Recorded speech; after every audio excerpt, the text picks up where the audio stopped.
Hi there, welcome to your lesson on rates of change, gradients, and the parameters of linear equations. Here's a politically appropriate joke for today, considering we have the US election going on. Who's in favor of this bill? Aye, aye, aye. All right, good one. Next, we will look at what a gradient is. This is something you've been looking at for years, so you should be very familiar with a gradient. Let's talk about it for a moment. The gradient of a straight line is a measure of how steep the line is. The steeper the graph is, the quicker the dependent variable changes with respect to the change in the independent variable. The gradient is constant along the entire length of a line. Gradient can be found by doing the vertical change divided by the horizontal change. In this example, we can see a straight line. And we just read that the gradient must be constant along the entire line. So no matter from what point to what point you go on the line, you should see the same gradient. And gradient is vertical change over horizontal, so we go up 2 vertically, over 3 horizontally. So that tells us our slope or gradient is 2/3. Sometimes you may have heard the words rise and run used for slope, and that's the exact same idea. How much are we rising? That's a change in y. And how much are we running? Which is a change in x. So here again, our slope of 2/3. And we can see it's 2/3 no matter where we go from which point to which point on the line. All right, so find the gradient of this line. There's our answer for this one. The gradient is 3/2. How about this one? The gradient is -4/1, or just -4. Make sure when you see a line that's going down, it's going to be a negative slope. Okay, so there's a formula for the gradient. It is given by this here. M is the letter we use for slope. y2 minus y1 over x2 minus x1.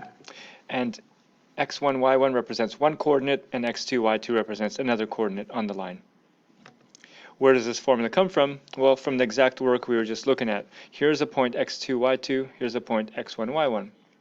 To find the slope, we need to figure out the rise, or change, vertical change, and that vertical change can be found by doing this y value minus this y value. So y2 minus y1. For example, if this was 10 and this was 3, we would do 10 minus 3 and figure out that this has a distance of 7. And that's all we're doing here, y2 minus y1. Likewise, we do that on the horizontal portion of the gradient. We do x2 minus x1 to figure out this distance. Therefore, our slope is that distance over this distance, rise over run, or vertical change over horizontal change. Let's find the gradient of lines containing these 2 points and another line containing these 2 points. So use the formula we just talked about, change in y over change in x. Okay, check your work here. Here's change in y over change in x, sometimes called delta y over delta x, and we should have 3/2 and -4 for the second one. Let's look at this problem. Here we have information given about exchange rates, US dollars to Canadian dollars. It says on a certain day people exchanged money and they got these rates. 5 US dollars was converted into $6.25 Canadian, 10 US dollars into 12.50 Canadian, and so on. It's graphed here. We can see Canadian dollars on the independent axis and the US dollars on the dependent axis. It says using the scatter plot, find the gradient and explain what the gradient represents. So let's find the gradient. To find the gradient, we need to select 2 points, just like we did with the problems before. And let's say we select this point here and this point here. And then we'll find the gradient between those. Okay, so the gradient there is 50, the y value, or the dependent value is 50 minus 20. And on the bottom we have 6250, you can look at the table also, 50 minus 20, and then 6250 minus 25. That's our gradient, vertical change over horizontal change. That works out to 30 over 3750, and if you divide that, you get 0.8, or you could say 0.8/1. So what does that represent? Well, whenever you talk about a relationship in terms of gradient and you know what the two axes represent, you always state it as since the top of your gradient fraction is your y values or the dependent values, you always say that thing per that thing. So it's always this thing per this thing, and we know a fraction means per. So here we have 0.8 US dollars per single Canadian dollar. So in other words, the gradient tells us that 80 cents USD can be exchanged for 1 Canadian dollar. 80 USD per dollar in Canadian. Okay, let's go on to the next idea. We've been talking about gradients, so let's take gradients a little bit further and point out this, something that you have seen in the past for sure. If you have two lines and the gradients are these for these two lines, the two lines are parallel if the two gradients or the two slopes are equal to each other. And if the two lines are perpendicular, if the two slopes or gradients, when you multiply them, give you a value of -1. Let's take a look at what that means exactly. Here's an example of two parallel lines.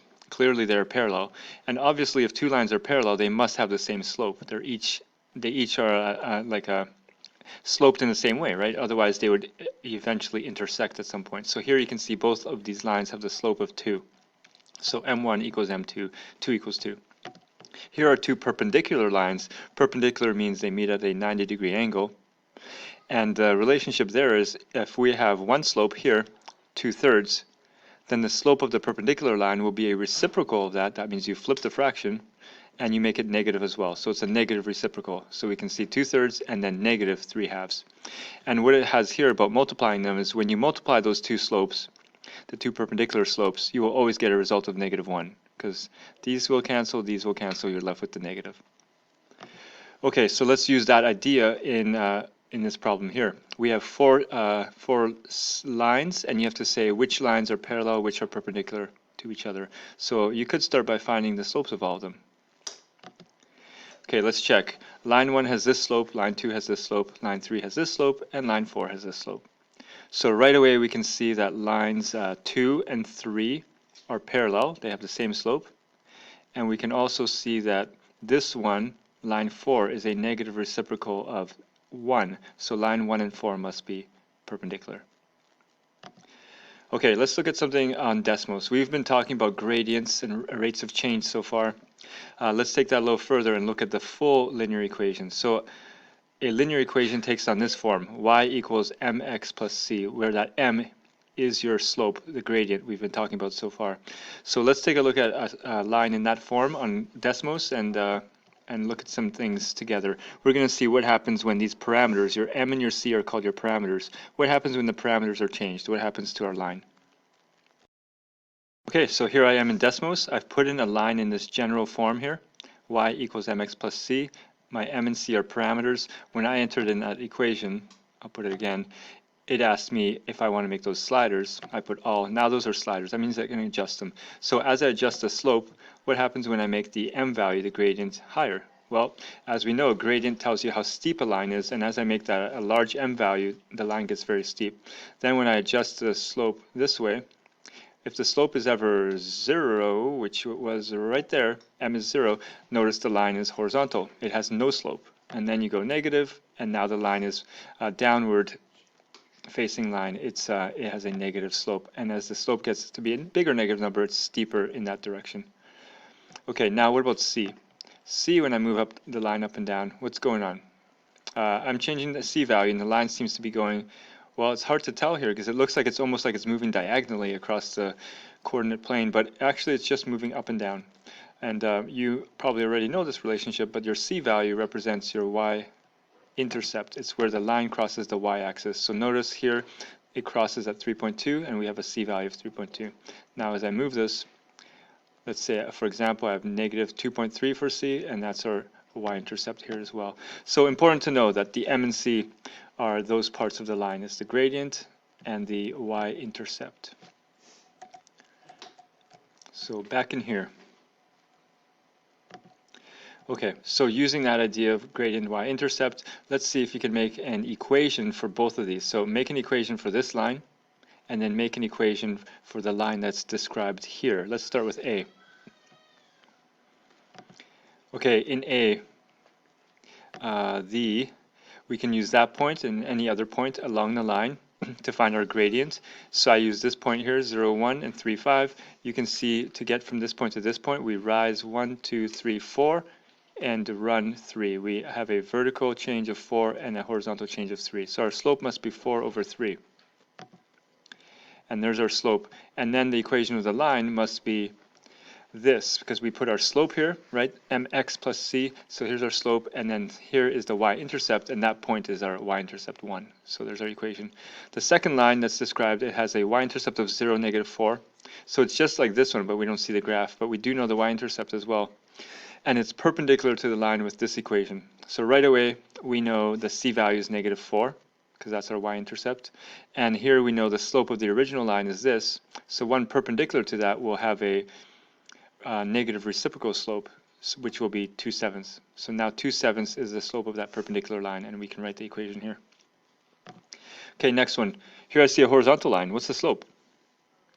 I think it's pretty obvious. Horizontal line has no slope, but using our formula for a gradient, we can say y value of 4 minus y value of 4 over x value of 2 minus x value of 0 between those 2 points.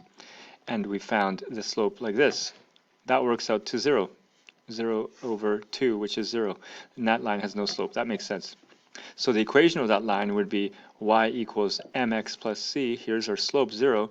But if we have 0x, we can just write 4. So any horizontal line will have an equation like this. It has no slope, so we don't need the x part. And it always will have the y-intercept here. So that line means y values are always 4, no matter what x is. All right, here we have a vertical line. What's the slope of this one? Well, if I take a look at the 2 points that we have here, if we look at the 2 points we have here, this one, did I mark them? Oh, maybe I didn't. This one here, 6 minus 0 is the change in y.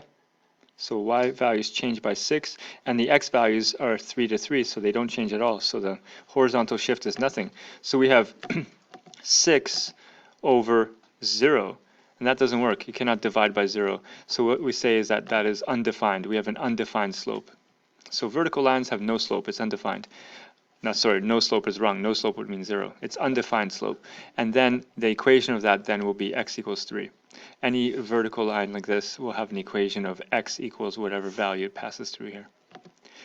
All right, so that's a recap of that. Horizontal lines have a y-intercept of 0, c, and the equation is y equals c, because that y-intercept is the same value as the equation of the line. And vertical lines have a x-intercept of b0, and then the equation is x equals b. Gradient of a horizontal line is 0, and the gradient of a vertical line is undefined. So here we have these 3 problems. See if you can find the equations of these lines that are described here. And now check your work here.